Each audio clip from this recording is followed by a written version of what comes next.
Hello everyone, कैसे हो। आशा है कि सभी बहुत अच्छे होंगे।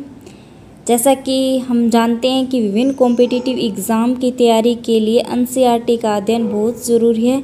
उसी को ध्यान में रखते हुए हमने जो ये एनसीईआरटी साइंस की सीरीज़ स्टार्ट की थी, उसके 2 लेक्चर हमने अच्छे से कंप्लीट कर लिए हैं और आज हम इसका पढ़ेंगे तीसरा लेक्चर, जिसका नाम है तंतु से वस्त्र तक। तो इस अध्याय में हम पढ़ेंगे, जानेंगे कि जो कपड़े हम प्रयोग में करते हैं वे तंतु के या रेशों के बने होते हैं। कपड़े तंतुओं के आधार पर सूती, ऊनी या रेशमी हो सकते हैं और कुछ वस्त्रों के तंतु पादप जंतुओं से प्राप्त होते हैं, उन्हें हमें प्राकृतिक तंतु कहते हैं। और कुछ वस्त्रों के लिए प्रयोग में किए जाने वाले तंतुओं का निर्माण रासायनिक रेशों से होता है, जिन्हें हम संश्लिष्ट रेशे कहते हैं। और अंत में आप जानेंगे कि वस्त्र सामग्री का इतिहास क्या है। तो हम अब इस लेक्चर को स्टार्ट करते हैं। जो पहेली व बूझो हैं उनके बारे में कुछ दिया गया है यहाँ पर। पहेली और बूझो ने अपने स्कूल में आयोजित की गई विज्ञान प्रश्नोत्तरी प्रतियोगिता में प्रथम पुरस्कार जीता। वे दोनों अत्यधिक उत्तेजित दिखाई दे रहे थे और उन्होंने प्राप्त हुई पुरस्कार राशि से अपने माता पिता के लिए वस्त्र खरीदने का निश्चय किया। वे कपड़े की दुकान पर वस्त्र सामग्री की विस्तृत विविधता देखकर उलझन में फंस गए। दुकानदार ने उन्हें यह समझाया कि कुछ कपड़े अथवा वस्त्र सूती तो कुछ संश्लिष्ट यानी कृत्रिम होते हैं। उनके पास ऊनी मफलर तथा शॉल भी थे। दुकान में बहुत सी रेशमी साड़ियाँ भी थी। पहेली तथा बूझो अत्यधिक उत्तेजित दिखाई दे रहे थे। उन्होंने इस विभिन्न कपड़ों को स्पर्श किया और उनके बारे में जानकारी प्राप्त की। अंत में उन्होंने एक ऊनी मफलर तथा एक सूती साड़ी खरीदी। कपड़े की दुकान का भ्रमण करने के पश्चात पहेली और बूझो ने अपने आसपास के विभिन्न प्रकार के वस्त्रों को ध्यान से देखना प्रारंभ किया। उन्होंने ये देखा कि बेडशीट, कंबल, पर्दे, मेजपोश, तौलिए और झाड़न यानी डस्टर आदि ये सभी विभिन्न प्रकार के कपड़ों से बने होते हैं। यहाँ तक कि उनके अपने बस्ते तथा बोरे भी किसी प्रकार के वस्त्र से बने होते हैं। उन्होंने इस सभी वस्त्रों की सूती, ऊनी, रेशमी अथवा संश्लिष्ट के रूप में की। क्या आप भी इन वस्त्रों में कुछ भी की पहचान कर सकते हैं? वस्त्रों की विविधता। अब वस्त्रों की विविधता। अपने पास के किसी दर्जी की दुकान का भ्रमण कीजिए। सिलाई के बाद बचे कपड़े की कतरन एकत्रित कीजिए। कपड़े की प्रत्येक कतरन को स्पर्श करके उनके स्पर्श का अनुभव कीजिए। दर्जी की सहायता से उससे पूछकर कुछ कपड़ों पर सूती, रेशमी, ऊनी, संश्लिष्ट के लेबल लगाने का प्रयास कीजिएगा। क्या आप यह जानना चाहते हैं कि ये विभिन्न कपड़े किस प्रकार बनते हैं? जब आप किसी कपड़े का अवलोकन करते हैं तो यह एक सतत टुकड़ा प्रतीत होता है। अब इसे ध्यान से देखिए। आपने क्या देखा? सूती कपड़े का वही टुकड़ा चुनिए जिस पर आपने लेबल लगाया था। इसके एक सिरे को ढीला छोड़ दीजिएगा। कोई ढीला धागा या तांगा ढूंढने का प्रयास कीजिएगा और इसे बाहर खींचिएगा। यदि कोई ढीला तागा दिखाई न दे तो पिन अथवा सुई की सहायता से आप तागा धीरे धीरे बाहर खींच सकते हैं। हम ये देखते हैं कि तागे को एक साथ व्यवस्थित करने पर वस्त्र बना है। ये तागा किससे बना होता है? जब हम जो दर्जी की दुकान पर गए, उसका जो कपड़ा है उसका अध्ययन किया तो हमने क्या पाया कि जो ये वस्त्र हैं ये तागों को व्यवस्थित करके बनाया जाता है। अब हम देखते हैं कि ये तागे किसके बने होते हैं। तंतु। किसी सूती कपड़े के टुकड़े से कोई तागा बाहर निकालिए तथा तागे के टुकड़े को मेज पर रखिए। इस तागे के टुकड़े के एक सिरे को अपने अंगूठे से दबाइए। तागे के दूसरे सिरे को इसकी लंबाई के अनुदिश अपने नाखून से खरोचिए। क्या आप इस सिरे पर क्या देखते हैं? किसी तागा पतली लड़ियों में विखंडित हो गए हैं। इसमें दिया गया है कि सूती कपड़े से एक तागे को आप बाहर निकालिएगा और उसको अपने मेज के ऊपर रख के एक हाथ से एक साइड से तागे को दबाइएगा और दूसरे से नाखून से उसको खरोचिएगा। तो तागा जो है वो आगे से पतली पतली लड़ियों में विभाजित हो जाता है। सुई में तांगे को पिरोने या डालने का प्रयास करते समय भी आपने ऐसे ही प्रेक्षण किया होगा। कई बार आपने देखा होगा सुई में धागा डालते हैं तो उसमें धागा आगे से पतली पतली लड़ियों में विभाजित हो जाता है। कई बार तागे का यह सिरा कुछ पतली लड़ियों में प्रत्यक हो जाता है। ऐसा करने पर तागे को सुई के नाके से गुजारना कठिन हो जाता है। तागे की ये दिखाई देने वाली पतली लड़ियाँ और भी अधिक पतली लड़ियों से मिलकर बनी होती है, जिन्हें तंतु कहते हैं। वस्त्र तागे या धागों से मिलकर बने होते हैं तथा तागे भी आगे तंतुओं से मिलकर बने होते हैं, जिन्हें तंतु कहते हैं। अब हमने क्या देखा कि जो वस्त्र है वो तागों यानी धागों से मिलकर बने होते हैं तथा तागे भी आगे तंतुओं से मिलकर बने होते हैं। ये तंतु कहाँ से आते हैं? अब देखते हैं कि ये जो तंतु है वो कहाँ से आते हैं। वैसे तो तंतु मेनली दो प्रकार के होते हैं, एक तो होता है प्राकृतिक तंतु और दूसरे होते हैं कृत्रिम तंतु। वे तंतु जो हमें प्रकृति से प्राप्त होते हैं उन्हें हम प्राकृतिक तंतु कहते हैं, और जिनका निर्माण रासायनिक रूप से किया जाता है उन्हें हमें कृत्रिम तंतु कहते हैं। चलो तो हम देखते हैं कि तंतु कहाँ से आते हैं। कुछ वस्त्रों जैसे सूती, जूट, रेशमी तथा ऊनी के तंतु पादपों तथा जंतुओं से प्राप्त होते हैं, उन्हें हम प्राकृतिक तंतु कहते हैं। जिन तंतुओं को हम पादपों व जंतुओं से प्राप्त करते हैं उन्हें क्या कहते हैं? प्राकृतिक तंतु। रुई तथा जूट, पटसन पादप से प्राप्त होने वाले तंतुओं के उदाहरण हैं। ऊन तथा रेशम जंतुओं से प्राप्त होते हैं। ऊन भेड़ अथवा बकरी की कर्तित ऊन से प्राप्त होती है। इसे खरगोश, याक तथा ऊँटों के बालों से भी प्राप्त किया जाता है। रेशमी तंतु रेशम कीट कोकून से खींचा जाता है। हजारों वर्षों तक वस्त्र निर्माण के लिए केवल प्राकृतिक तंतुओं का ही प्रयोग किया होता था। पिछले लगभग 100 वर्षों में से रासायनिक पदार्थों जिनका स्रोत पादप अथवा जंतु नहीं है, वे तंतुओं का निर्माण किया जा रहा है। इन्हें संश्लिष्ट तंतु कहते हैं। संश्लिष्ट तंतु के कुछ उदाहरण हैं पॉलिएस्टर, नायलॉन और एक्रेलिक। ये संश्लिष्ट तंतुओं के उदाहरण हैं। कुछ पादप तंतु यहाँ दिए गए हैं, जैसे कि रुई। क्या आपने कभी तेल के लैंपों के लिए बत्तियाँ बनाई हैं? इन बत्तियों को बनाने के लिए आप क्या उपयोग में लेते हैं? इस रुई का उपयोग गद्दों, रजाइयों अथवा तकियों में भी किया जाता है। कुछ रुई लीजिए, इसे खींचकर पृथक कीजिए और इसके किनारों को ध्यान से देखिए। आपने क्या प्रेक्षण किया? ये छोटी पतली लड़ियाँ जिन्हें आप देख रहे हैं कपास तंतुओं से बनी हैं। रुई कहाँ से आती है? इसे खेतों में उगाया जाता है। साधारणतः कपास के पौधे को वहाँ उगाया जाता है जहाँ की मृदा काली तथा जलवायु उष्ण होती है। तो ध्यान से देखिए कि जो कपास का पादप है उसे कहाँ उगाया जाता है? जहाँ की मृदा काली तथा जलवायु उष्ण होती है। आप ऐसे कुछ राज्यों के नाम बता सकते हैं जहां हमारे देश में कपास की कृषि की जाती है। कपास पादप के फल यानी कपास गोलक लगभग नींबू के माप के होते हैं। पूर्ण परिपक्व होने पर बीज टूटकर खुल जाते हैं तथा अब कपास तंतुओं से ढके बिनोले यानी कपास के बीजों को देखा जा सकता है। क्या आपने ऐसे कपास खेत देखे हैं जो कपास चुनने के लिए तैयार हो चुके हैं?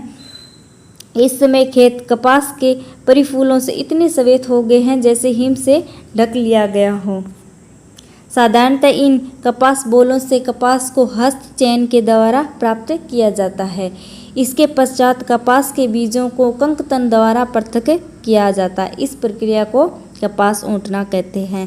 कंकतन की प्रक्रिया के अंदर ये जो बड़ी कंघी के समान जो संरचना है उससे कपास को जो बिनोले होते हैं उनसे उन रेशों को अलग किया जाता है। पारंपरिक ढंग से कपास हाथों से ओटी जाती थी। आजकल कपास ओटने के लिए मशीनों का उपयोग किया जाता है। जूट यानी पटसन तंतु को पटसन पादप के तने से प्राप्त किया जाता है। ध्यान दीजिएगा दोस्तों कि जो पटसन तंतु है उसको पटसन पादप के तने से प्राप्त किया जाता है। जो एग्ज़ाम में आपसे प्रश्न पूछने वाला क्या पूछेगा कि पटसन तंतु को पटसन पादप के किस भाग से प्राप्त किया जाता है? तो कौन सा है? तने वाले भाग से। पूछने वाला हमें इतने ही इजी क्वेश्चन पूछता है और हम ध्यान से नहीं पढ़ते, उसकी वजह से हमारे क्वेश्चन गलत हो जाते हैं। तो ऐसे ही नॉर्मल क्वेश्चन वो आपसे पूछेगा कि पटसन तंतु को पादप के कौन से भाग से प्राप्त किया जाता है? तो ध्यान दीजिएगा, ये लाइन जो है बहुत ज़्यादा इम्पोर्टेंट है। भारत में इसकी खेती वर्षा ऋतु में की जाती है। भारत में पर्सन को प्रमुख रूप से पश्चिमी बंगाल, बिहार तथा असम में उगाया जाता है। सामान्यतः पर्सन पादप यानी फसल को पुष्प अवस्था में काटते हैं। पर्सन की जो फसल है उसको पुष्पन अवस्था में काटा जाता है। फसल कटाई के पश्चात पादपों के तनों को कुछ दिनों के लिए जल में डुबोकर रखते हैं। ऐसा करने पर तने गल जाते हैं और उन्हें पर्सन तंतुओं से हाथों द्वारा पृथक कर लिया जाता है। वस्त्र बनाने से पहले इन सभी तंतुओं को तागों में परिवर्तित कर लिया जाता है। ऐसा कैसे किया जाता है? सूती धागे की कताई। अब हम देखते हैं कि सूती धागा है उसकी कताई कैसे होती है। एक हाथ में कुछ रुई पकड़िए, दूसरे हाथ में अंगूठे तथा तर्जनी के बीच में कुछ रुई की चुटकी भरिए और इसे धीरे धीरे रुई को बाहर की ओर खींचिए तथा रेशे को लगातार ऐंठते ही रहिए। क्या आप तागा बना सके? रेशों से तागा बनाने की प्रक्रिया को कताई कहते हैं। जो रेशे हैं उनसे धागा बनाने की प्रक्रिया को क्या कहते हैं? कताई। इस प्रक्रिया में रुई के एक पुंज से रेशों को खींचकर ऐंठते हैं। ऐसा करने से रेशे पास पास आ जाते हैं और तागा बन जाता है। कताई के लिए एक सरल युक्ति हस्त तकुआ का उपयोग किया जाता है, जिसे तकली कहते हैं। हाथ से प्रचलित कताई में उपयोग होने वाली एक अन्य युक्ति चरखा है। चरखे का उपयोग को राष्ट्रपति महात्मा गांधी ने स्वतंत्रता आंदोलन के एक पक्ष के रूप में लोकप्रियता प्रदान की थी। उन्होंने लोगों को हाथ से कते तागे से बुने वस्त्रों को पहनने तथा ब्रिटेन की मिलों से बने आयातित कपड़े का बहिष्कार करने के लिए प्रोत्साहित किया था। बृहत पैमाने पर तागे की कताई का कार्य कताई मशीनों की सहायता से किया जाता है। कताई के पश्चात तागे का उपयोग वस्त्र बनाने के लिए किया जाता है। तागे से वस्त्र। अब देखते हैं तागे से वस्त्र कैसे बनते हैं। तागे से वस्त्र बनाने की कई विधियां हैं। इनमें से दो प्रमुख विधियां हैं। एक तो है बुनाई तथा बंधाई, दूसरी है बंधाई बुनाई। आपने ये ध्यान दिया होगा कि वस्त्र तागों के दो सेटों जिन्हें एक साथ व्यवस्थित किया जाता है से मिलकर बने होते हैं। आपने ये ध्यान दिया होगा कि जो वस्त्र है तागों के दो सेटों को व्यवस्थित करके बनाए जाते हैं। तागे के दो सेटों को आपस में व्यवस्थित करके वस्त्र बनाने की प्रक्रिया को क्या कहते हैं? बुनाई या वीविंग कहते हैं। आइए कागज की कुछ पट्टियों को बुनने का प्रयास करें।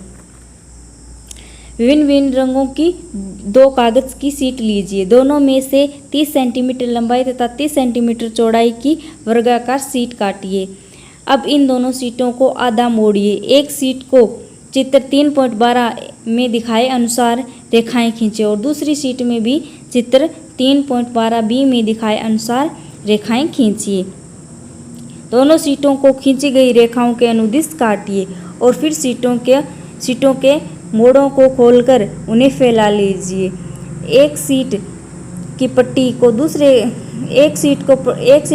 को एक एक करके दूसरी सीट के कटाव में चित्र में दिखाए अनुसार बुनिए। इन पट्टियों बुनने के पश्चात जो नमूना दिखाया गया है वो जो चित्र डी में है उसके अनुसार ऐसा बनकर तैयार होगा। इसी ढंग से तागे के दो सेटों को बुनकर वस्त्र बनाए जाते हैं। तागे वास्तव में कागज की पट्टियों की तुलना में बहुत पतले होते हैं। वस्त्रों की बुनाई करघों पर की जाती है। वस्त्रों की बुनाई किस पर की जाती है? करघों पर की जाती है। ये करघे या तो हस्त प्रचलित होते हैं अथवा विद्युत प्रचलित होते हैं। एक विशेष प्रकार की बुनाई। क्या कभी आपने ये ध्यान दिया है कि स्वेटर किस प्रकार बुने जाते हैं? इनकी बुनाई नीटिंग में किसी एकल तागे का उपयोग किया जाता है।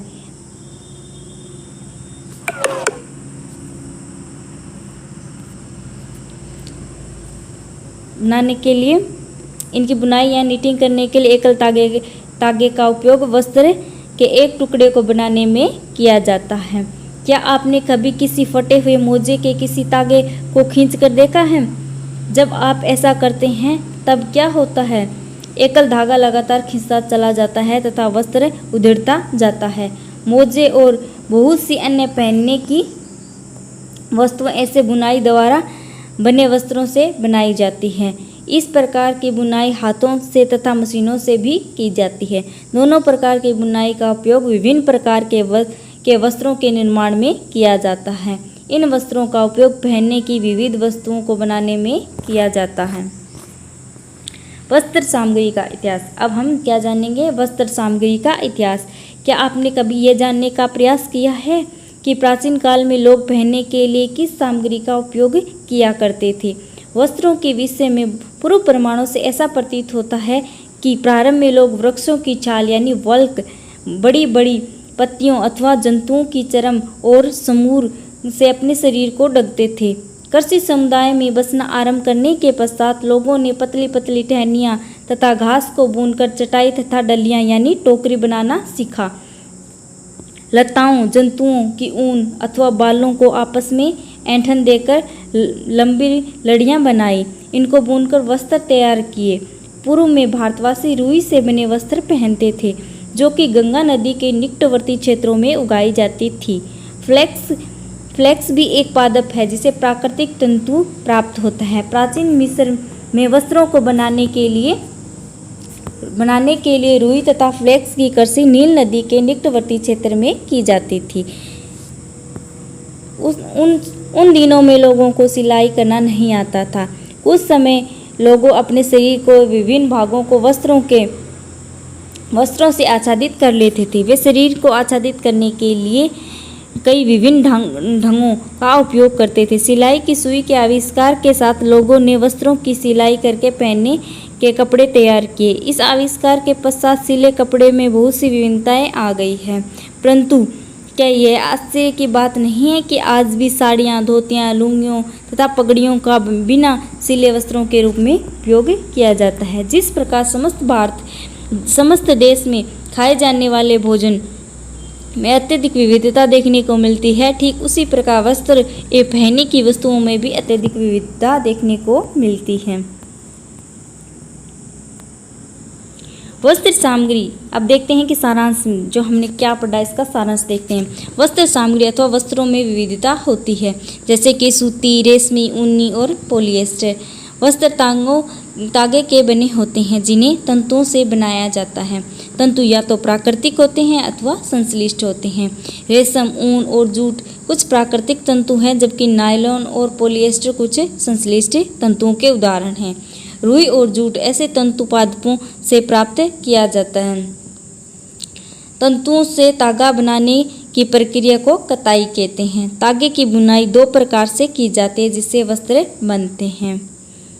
तो ये था आज हमारा क्लास 6 का 3rd लेक्चर, जो कि हमने आज कंप्लीट किया है।